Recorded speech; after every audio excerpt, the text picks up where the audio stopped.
ஏவிஎம்ஐ பொறுத்த வரைக்கும் உள்ளே போனீங்கன்னா அது வந்து ஒரு ஒரு யூனிவர்சிட்டி மாதிரி இப்போ தான் வந்து நிறையா இது பிரிஞ்சு போயிடுச்சு.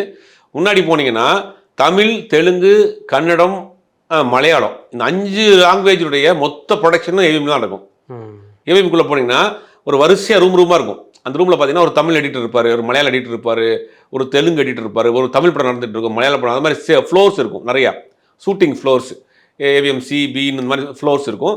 அதில் சினிமா படங்கள் நிறையா ஷூட்டு போயிட்டு இருக்கும். இன்னொரு பக்கம் பார்த்தீங்கன்னா சம்சார அது மின்சாரம் படம் தான் அந்த படத்துக்காக போடப்பட்ட ஒரு செட்டு.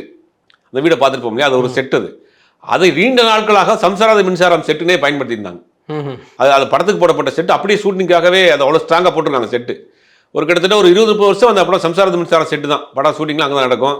அப்புறம் ஒரு ஒரு இந்த ஏரியா மாதிரி ஒன்று போட்டிருப்பாங்க, ஸ்லம் ஏரியா மாதிரி ஒரு ஏரியா செட் ஒன்று இருக்கும். அதெல்லாம் உள்ள நிறையா இருந்துச்சு. ஏவிஎம்குள்ளே போய் சுற்றி பார்க்குறதே அந்த காலத்தில் ஆச்சரியம். நீங்கள் சொல்கிறதெல்லாம் இப்போ கிடையாது, கொஞ்சம் முன்னாடி. இல்லை, ஒரு பெரிய செக் போஸ்ட் இருக்கும் உள்ள ஏவிஎம்குள்ளே எப்படியாவது உள்ளே போயிடணும். சென்னைக்கு வரக்கூடிய ஆட்கள் எப்படி மெரினா பீச்சுக்கு போகிறோம், வடலூர் ஜூக்கு போகிற மாதிரி ஏவிஎம்குள்ளே போய் பார்த்துடணுங்கிற ஒரு ஷூட்டிங் ஸ்பாட்டாகவே இருந்துச்சு.